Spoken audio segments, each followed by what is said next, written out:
Hello, Carol Taylor-Kearney here at Powell Arts, and I am with Jonathan Greenberg, one of our favorite artists, and he is going to explain his wonderful piece to us.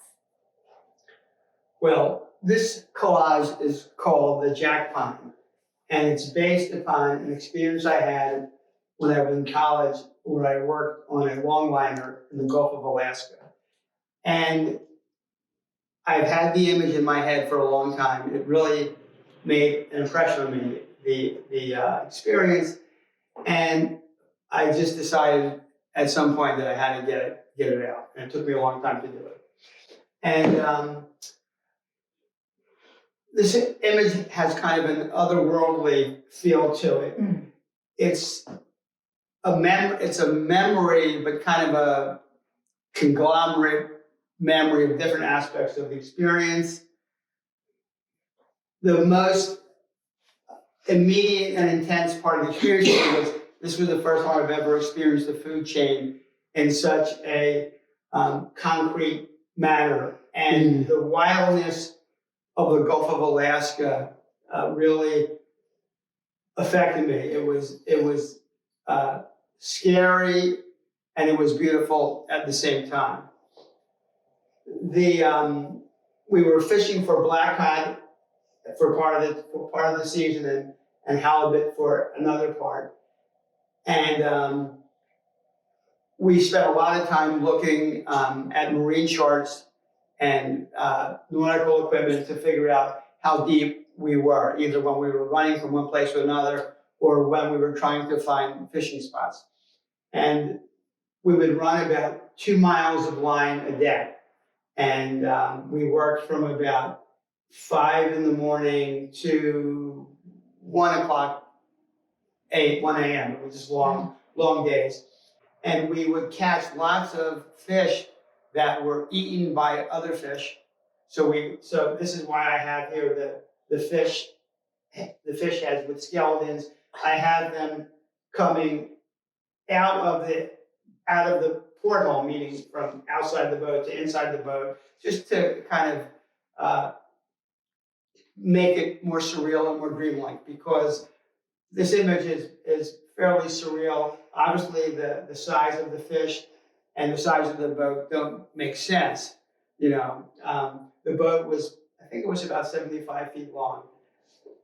And the crew was, 1, 2, 3, 4, there were four adults. Mm. And that's pretty much it. The numbers are kind of the numbers refer to the marine charts. So the depth was really important. And we were fishing, when we were fishing for blackcod, we were fishing, I think it was like 600 fathoms, which is like 3,600 feet deep. So a fathom is a foot. And the numbers, the way I did the numbers, it's kind of like a visual pun, and I will not explain it. So if somebody can figure it out, I'll buy them dinner. Now I'm going. No. They have to come in here during the opening, find Jonathan, and ask him about the numbers. Yeah. And then they can tell us, and then we'll tell him we got the pun, and then he has to take us to dinner. That sounds fair. Good job, us. Nobody's ever figured it out.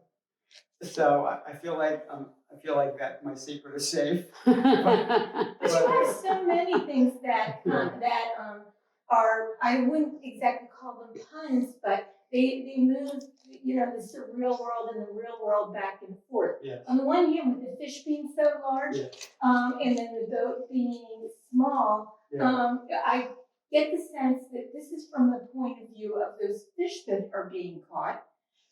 That I'm looking at the boat from that perspective, and then the boat seems to be in peril because there's this wave that's going to collapse over the boat. Well, but also the fish seem almost to be endangering the boat, which I would imagine in some ways, like deep sea fishing is dangerous.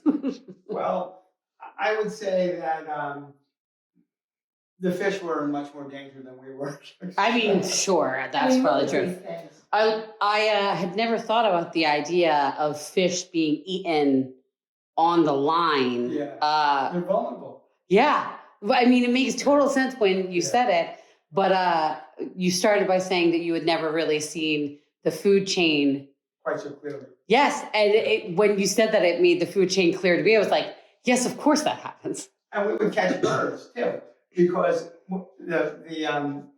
each hook was baited, so the birds would swoop down when we were. Why do you feel worse for the birds than the No, I fish? feel bad for both. We were letting out the line, and they would grab the hook, and then they would drown. Yeah. And it was sad. I never liked killing things, but I was so busy working that I just went along with the program. I love the detail that you've given to each one of these fish. It reminds me very much of the birds that you do, or the trees and the woods, or any of those things, because you get into the minutia of their patterns. Yes, yeah, that's true. My favorite fish of the bunch, oddly enough, is this fish. That's my favorite fish. Only because it has a semblance of light of shade. Yeah. Mm-hmm.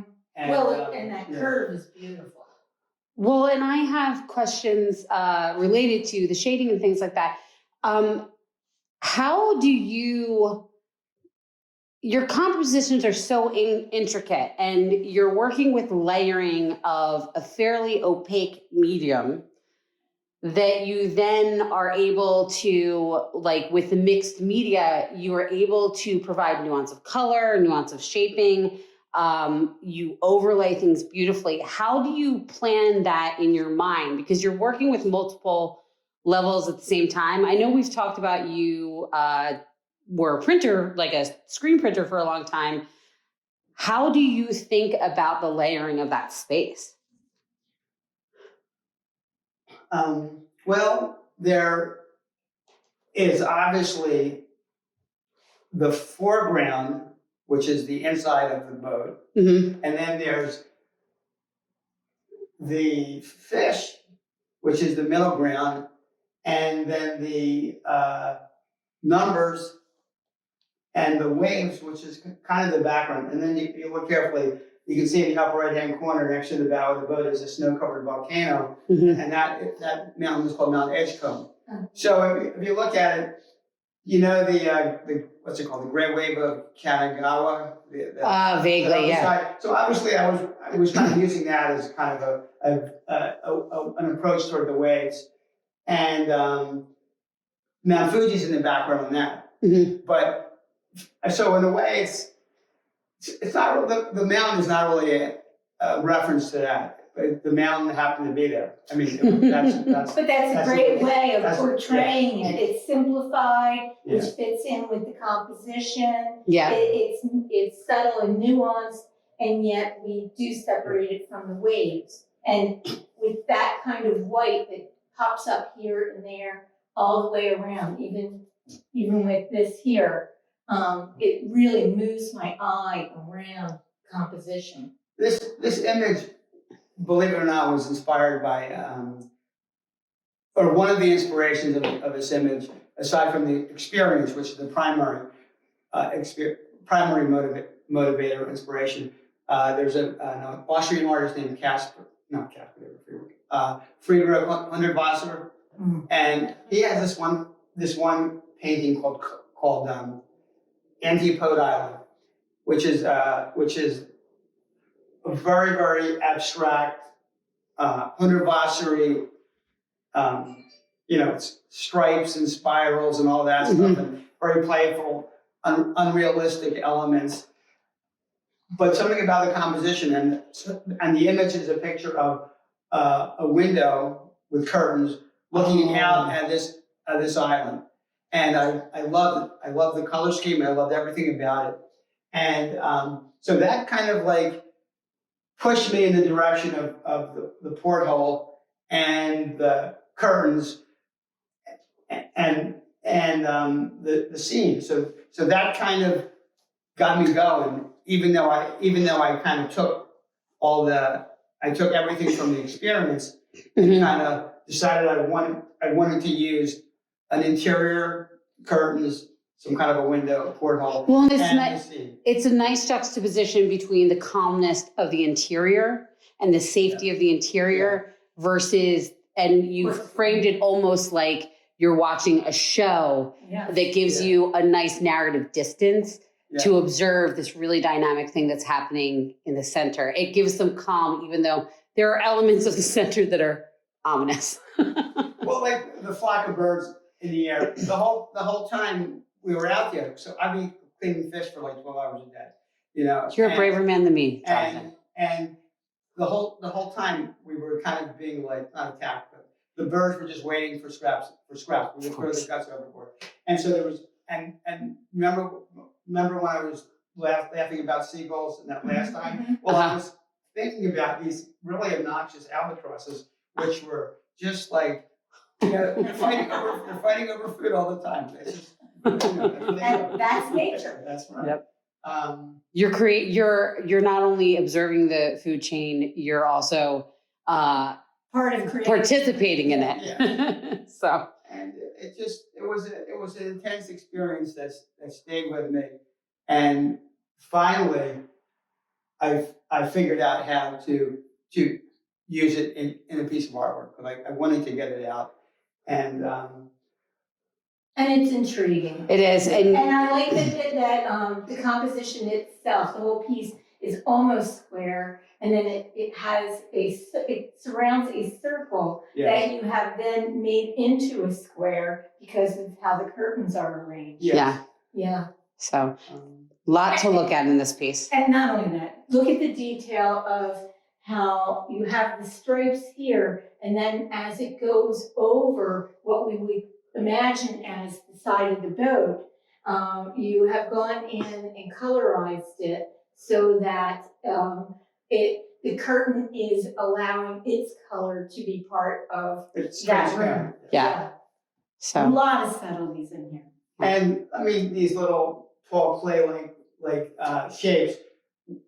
Every night, or even when we were hauling the line, depending upon the weather, we would be the stabilizer poles would be out, and so that would provide some like stability to the boat. Mm-hmm. And so there was a lot to work with from a design point of view. And you did. Yeah. You did. Which is why, everyone, you should come to Powell Arts for Portray-It from January 19th through March 12th. Thank you, Jonathan. My pleasure. Oh, I thought there was going to be more to that sentence, but thank you, Jonathan.